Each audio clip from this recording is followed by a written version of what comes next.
Okay, now for selling, this is a bit more, I guess, in depth of how you could sell better. So, the number one rule is always sell with at least one other player in the lobby. Never sell solo or alone. I cannot stress that enough. I said that in my very first video that I did. You do not want to sell in a lobby by yourself because you will have NPCs that run you down and gun you. And I have lost about 5 to 10 grand from just those NPCs alone. They run into you, they shoot you like crazy. It's just a not a, you know, a headache that you want to deal with. And if you do sell with at least one other player in the lobby, he doesn't have to be your friend. It could be a random player doing their own thing. You will not have any NPCs chasing you. The way Rockstar implemented is if you have at least one other player in the lobby, they will not send opposition to go and kill you.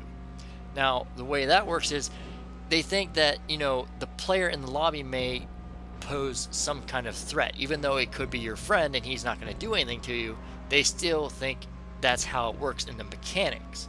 So if there is no one in the lobby, then they think, okay, this is too easy for you to do, so they send the NPCs after you. If that makes a little bit of sense, I hope so. I kind of cleared that up a little bit, I think. Also, number 2, do not ever leave a lobby or free roam while your cooldown is in effect.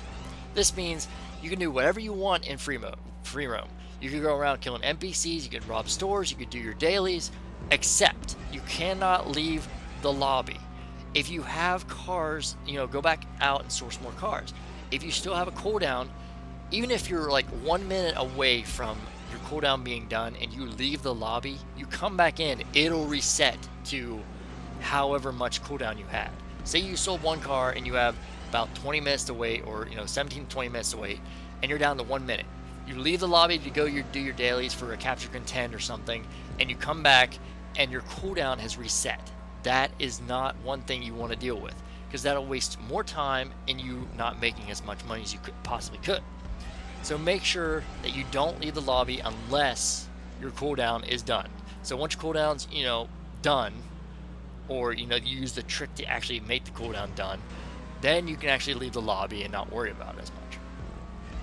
Okay, so number 3, make sure you take note of your location of selling the cars. Now what this means is make sure you take notice of your warehouse. Now I do kind of emphasize on this because there are a few things that people don't understand. The location of your warehouse is kind of actually important. The ones on the I think it's the eastern side, the closest ones, the more expensive ones, the cheapest one, that right there actually wastes more time. Okay, I've actually done selling for my friends from that area, and it's about 4 to 5 miles away from your destination. Even though it is the same destination as mine from my warehouse, I spend maybe 2 to 3 miles. So cutting down on mileage on your selling is actually a good thing to do. Make sure you take notice. I would definitely try to purchase a vehicle warehouse on the western side of the map, like where I bought mine, down by the bottom Los Santos Customs, I think possibly around Grove Street, somewhere around that area is probably the best bet because you'll be closer to the selling areas. I can go over the selling areas if you want me to. That could be one more video before the actual sourcing videos and all that and selling. But if you do want me to do that, I will be more than happy to do it. Just let me know. I will tell you exactly where all the selling places take into effect and where you go and what you have to do and all that. So moving on from that, so this is an interesting one here. I thought I would put this in here, and it's a pretty interesting one because you want to make sure that before you leave or before you log off for the night or the day or whatever, you make sure you have your cars refilled in your garage and your cooldowns done. This way, when you come back on the next day, you can just automatically, boom, right there, go and sell another 1 or 2 or however many cars you sell, and then continue your building of money. Okay, so make sure you have a somewhat full warehouse, enough that you can sell comfortably, It'll make sense the more you go into things. Um, like I said, that way you can sell right off the bat on the brand new day you start on, or even if you have your cards in there, you have your cooldown done, and then you go to lunch or you go to dinner or something, then you come back and you get back on for like an hour or so. You can do another sell right away. That way you don't have to wait for your cooldown to affect. That's why I said don't leave free roam until your cooldown is done. Okay. Number 5 is always make sure you do the modifications when selling. Now, I did go over this in the first video.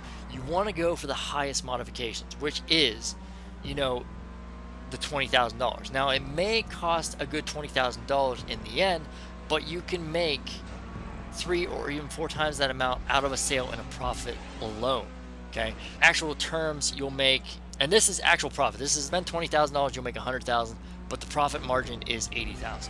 2 cars is $40,000, then you make $160,000. 3 cars is $60,000, but you make $240,000.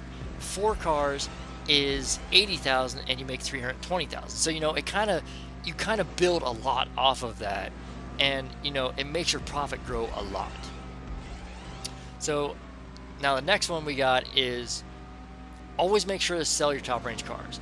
Never sell your mid-range or your standard range cars unless you need to make room or have multiple associates. Okay, so making room, what I mean by that is when you set up your warehouse to source the top range only, if you sell, like if you have multiple cars in your garage and you have multiple friends on or multiple associates or people you can trust to do the selling, or just yourself, and you need to make room, you can always sell those vehicles, but that is the only time I would think of selling. Now, selling collections you can do. Some collections you do make a lot of money on because you don't pay the modification price and you make the bonus.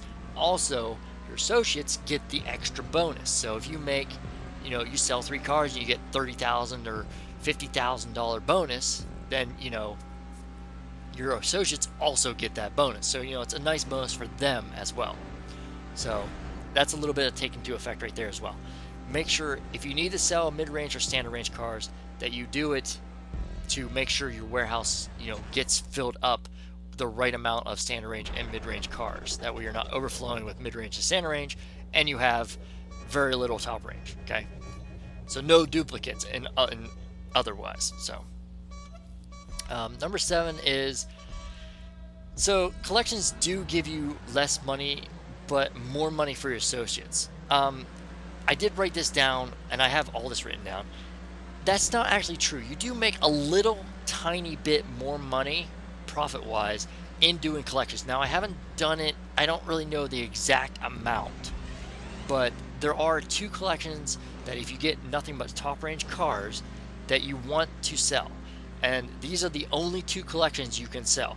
Any other ones have mid-range and standard range cars in them, and you do not want to do that at all, because that can mess up your warehouse rotation of just sourcing and selling top range cars. The 2 collections are the End of Empires collection, which I think has a Z-Type and the Roosevelt, okay, and then the Unsurable collection, which I think has a T20, an X80 Proto, and an Osiris. You will need multiple people to do the collections, but in the end, you could still make a decent amount of money doing them. So there are a few things that whenever you're selling a car, you need to have on the car itself.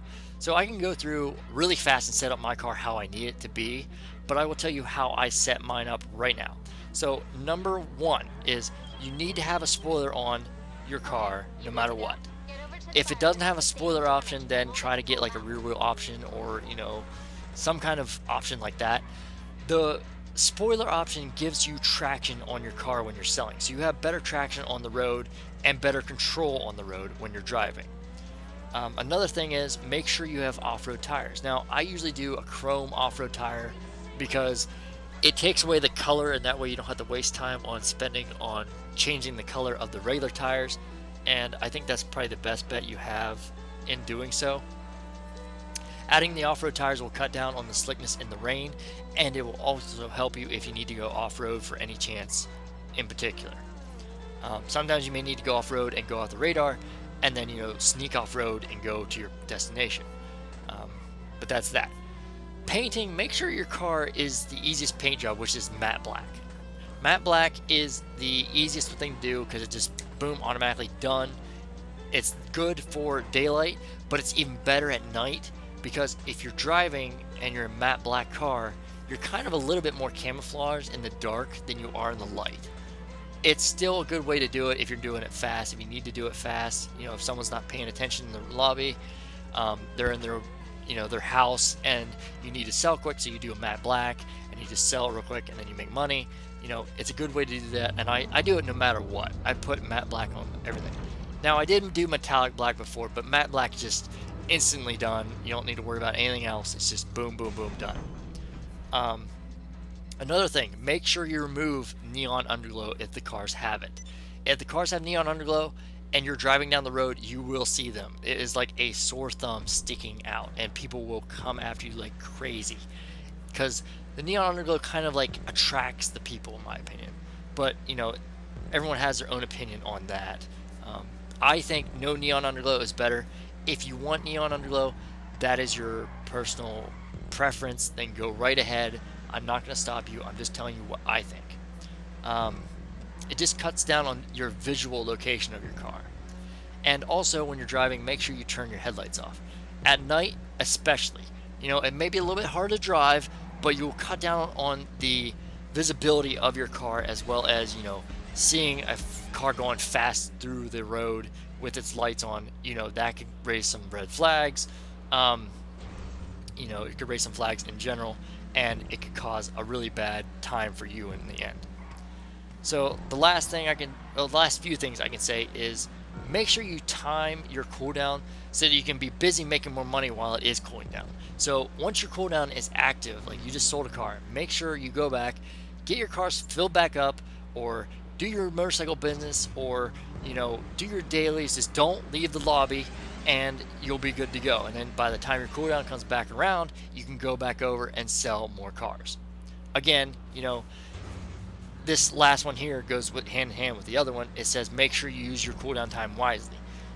Working on your motorcycle club, your dailies, without leaving session, selling cars, robbing stores, doing mini challenges, etc., etc. Time challenges, time trials. They don't make you leave the lobby. It all comes into not leaving the lobby and making the most money as you can. So one of the rules I came up with is quite interesting, and a lot of people just skip right by it. And that's whenever your assistant calls. And you're probably thinking, well, what does your assistant have to do with selling? Well, that's a good question.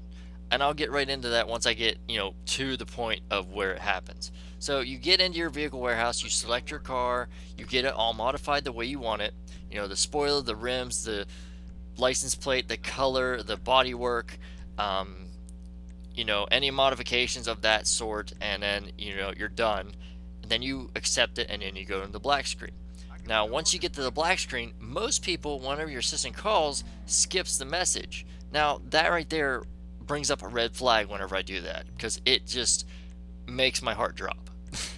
It's pretty funny because a lot of people don't really realize this. Whenever your assistant calls, she's giving you a little bit of extra leeway. She's saying, we have such and such a time, we put a lot of money into this, get to the destination so we can get a big paycheck in the end, and in that time that she's talking, she's giving you probably about 10 to 15 extra seconds to get to your destination. Now you're probably thinking, well, how does that work? Well, whenever she's calling, you are not pinged until she's done talking. So once she gets done talking, then it'll start counting down, I think probably like from 4 down to 0. Once it hits 0, then it pings that you're selling worldwide, or lobby wide. So in a sense, let her talk. Most people just get out of the black screen and then skip her, and then they ping automatically before they even leave the vehicle warehouse. So they have less time to get to their destination and less time for the people to come and attack them. So in the end, make sure you let your assistant talk, because if you let your assistant talk, you'll get a better, closer distance to your destination than you would without her talking at all. And then once she gets done talking, you actually have about 4 seconds to, if you need to, bring up Lester and go off the radar.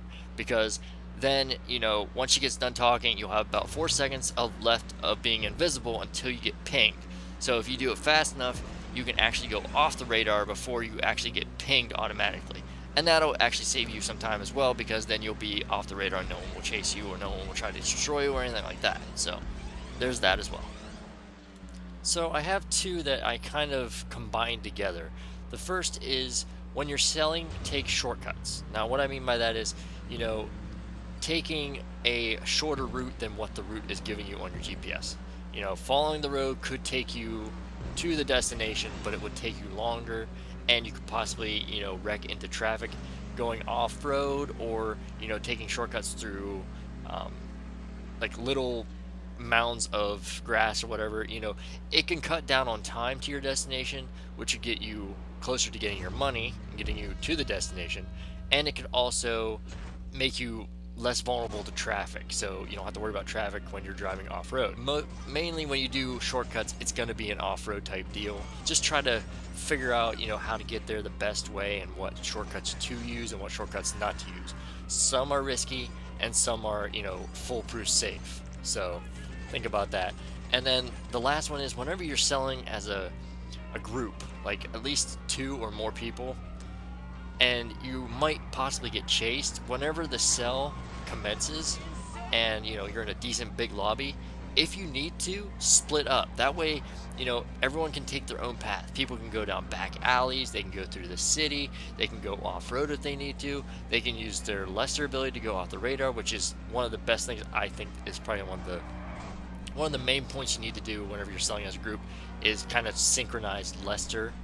Like as soon as you ping, synchronize, or like maybe you're 2 miles away, synchronize then, and then everyone will be off the radar. But yeah, to try to take different routes, and if you need to, split up, because getting to the destination is the most important part. It's not how you get there, it's just as long as you get there. So there's that as well. So again, I hope you guys learned something from this. I hope you guys take something away from this in the end. If you did, leave a like or a comment down below. It doesn't really matter.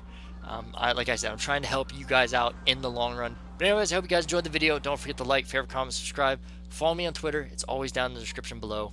And I will see you guys later with more GTA 5 videos and more import and export DLC, millionaire tips and tricks in the future. I'm out. Peace.